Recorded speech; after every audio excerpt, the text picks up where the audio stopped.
son. So Kristen Cook is leaving Oakland, California. Be careful. After living here her entire life. I can't take it anymore. I got to the point I was too scared to leave my house.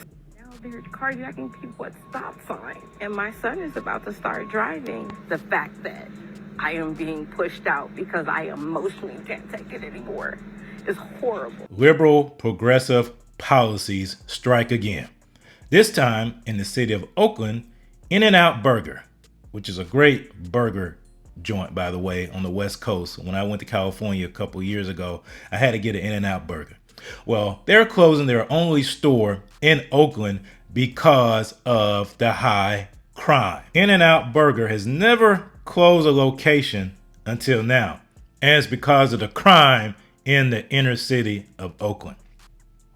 So sad. But this is what happens when you have these cities that are run by Democratic, liberal, Marxist politicians. What they want to do is turn it into a dystopia, a despotic area where the people can only depend upon the government. The only recourse is the government, where they make police feel inadequate, where they want to defund the police, where the police have no recourse, have no resources, where they feel not appreciated, where the police are understaffed, where the police are demoralized. When you have these and criminals feel empowered by these liberal Soros DAs, when you have all of that in a concoction, these businesses can't stay here. See, people don't understand. Businesses, while they do good in communities, the ultimate goal of a business is to make a profit. And if a business cannot make a profit because it's having to pay extra for security or is concerned about the safety of its employees, that store has to leave that location. And you see that it says that despite taking repeated steps to create safer conditions, our customers and associates are regularly victimized by car break-ins, property damage, theft, and armed robberies. This store has been open for nearly 2 decades, but it's going to close on March 24th. And you see, crime has gone up significantly in Oakland. Burglaries were up 23%. Motor vehicle thefts were up 44%. Think about that. The store is profitable. It's not like the store is closing because it wasn't making money. The store is closing because it's concerned about the safety of its employees and the patrons that come there to buy food. Look at this. A diner said that someone broke into their car recently while they were eating inside the In-N-Out location. They were trying to steal their vehicle. That's crazy. Councilwoman said she's been asking Oakland's mayor office for more police in the area. But because, see, these liberal mayors get in this office, that's what people have to understand. It's not just a federal level. It's in the local level, because this is where these people are being planted that want to destroy America, that want to destroy the inner cities. And who does this hurt the most? People they claim to care about, the minorities, the black folks. That's who it hurts the most. But you won't hear this talked about much in the news. You won't hear this presented to President Biden. You won't hear this presented to people on the Democratic Party, because their policies are directly contributing to this. And it's not just In-N-Out.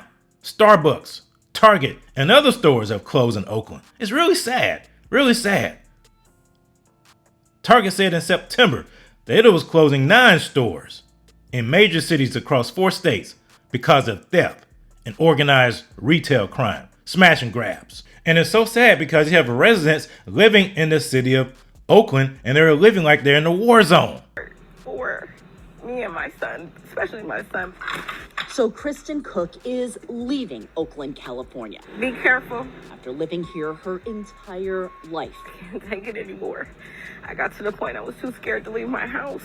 Cook blames brazen assaults and robberies in broad daylight. They're carjacking people at stop signs. And my son is about to start driving. The fact that I am being pushed out because I emotionally can't take it anymore is horrible. But Tony Bird is staying. She lives with a locked front gate and 5 security cameras.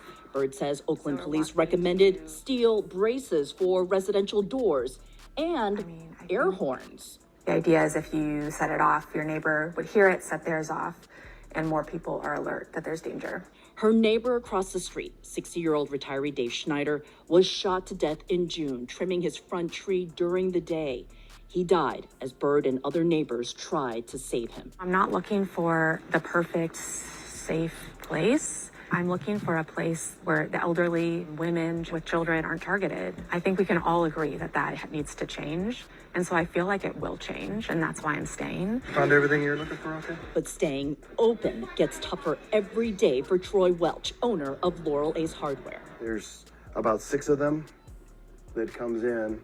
Welch's store was robbed just hours before we met him. They went through our cash registers, and this is my office. But you'll see they went in, they tried to take a sledgehammer to it, tried to lift it, and he's gonna figure out they aren't getting into that safe. Welch says he loses 10% of his merchandise to theft. So common this year, he leaves his registers empty and open, tired of replacing them. It's more brazen, sometimes more violent, I think, than what it used to be. How long does it take for police to arrive? 45 minutes. 45 minutes. Is that typical? That's probably fast. I want to know. Frustration has spilled over in community meetings. Anger often directed at leadership, like the newly elected district attorney, who has been on the job just 7 months. It's unreal. I'm a black man born and raised in Oakland. When I walk out the house every day, I want to be safe. So if that calls for whoever commits the crime to be prosecuted, so be it. But we want it to be fair and just. Darren White is with the NAACP Oakland branch, which penned an open letter to their city, blaming failed leadership, the defund the police movement, and anti-police rhetoric for creating a heyday for Oakland criminals. We're not trying to say, mass incarceration and arrest everyone. We want the people that are out here committing these violent crimes arrested and charged. Do we need more cops on the street? Yes, we do need more. Every community needs police. Flanked by partners in the city, Oakland's interim police chief Darren Allison says Oakland is taking a comprehensive approach to fighting crime. They all say that the crime feels different now. Why is that? So I think because it is pervasive, not just localized, or we may have historically seen maybe gang group violence, I think that feeling has become that it's everywhere. From cops to crime prevention. Funded for 712 officers, Allison says he has 715 on staff. So what we're seeing is changes in bail, changes in sentencing. Are you saying you need tougher punishment on the back end? It's everything. It's not just enforcement and punishment. I think accountability comes in many forms. Juxtapose those two women. That black woman is having to leave because she's fearful for the safety of her son. She's not leaving because she wants to abandon the area. She's concerned about the safety of her son. Whereas the other woman, who is probably living by herself and single, wants to stay. That black lady is doing this for the protection of her son because they are the most vulnerable. That son living in that city would be more likely to be shot or injured, unfortunately, because of the fact he lives in that city. I hate to say that. And if you look at some of these crime statistics, for example. Numbers show that reports of certain violent crimes in Oakland continue to rise as the city nears 1 full year without a police chief. New data analyzed by the ABC 7 News I-team shows the reality on the streets with renewed calls for the mayor to declare a state of emergency. I-team reporter Stephanie Sierra is here now with those details. Steph. Yes, it is getting worse. After the loss of Oakland officer Tuan Lay last week, the new year in Oakland has already started off to be a violent one as police are investigating a deadly shooting during a sideshow.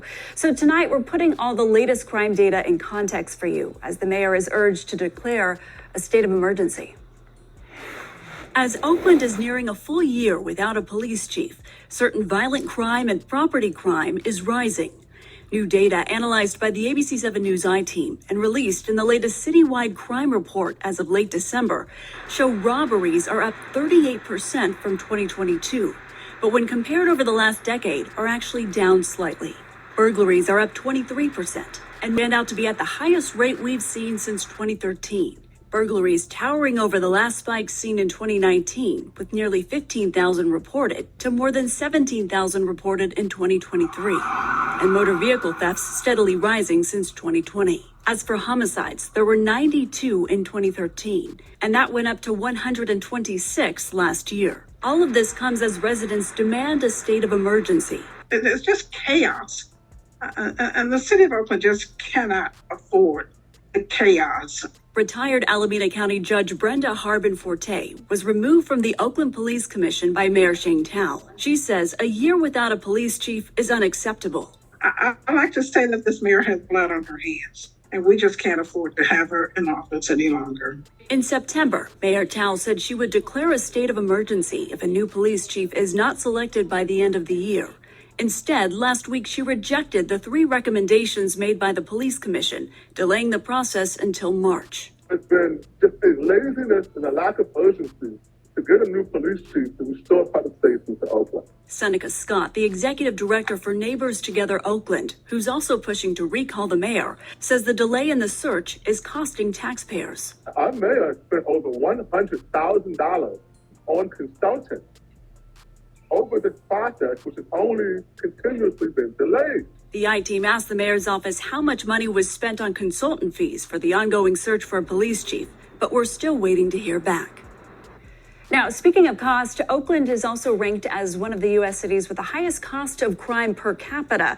According to a recent report analyzing FBI crime data, Oakland is ranked 12th on the list with an average per capita crime cost of more than $5,700. Now, that's higher than both Philadelphia and Atlanta. But see, the Bible talks about this. If you look at Matthew chapter 24, Jesus is talking about the Great Tribulation. Notice what he says. When Jesus said in verse 12, and because lawlessness will abound, the love of many will grow cold. And see, we as believers are supposed to be the light of the world and the salt of the earth. But a lot of believers, a lot of Christians are not being salt and not being light. Therefore, especially in the black community and in inner city communities, these communities are very, very dark. And the only way that there can be real change in these communities to bring back life, to bring back joy, to bring back peace over fear is for believers to rise up, operate with the authority that the Lord Jesus has given us, go into these communities and bring the light and bring the salt. That's what is needed. That is what is missing. It will not come from City Hall. It will come from the pulpit. It will come from the church. It will come from the ecclesia, the body of believers.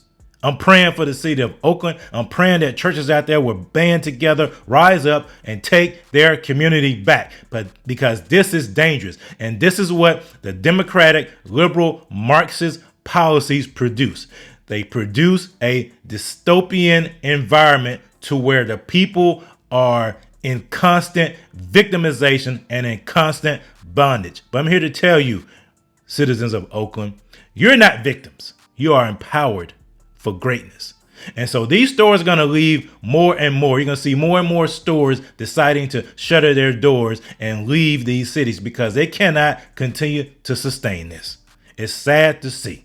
In-N-Out Burger closing their store in Oakland. You better get it while you can.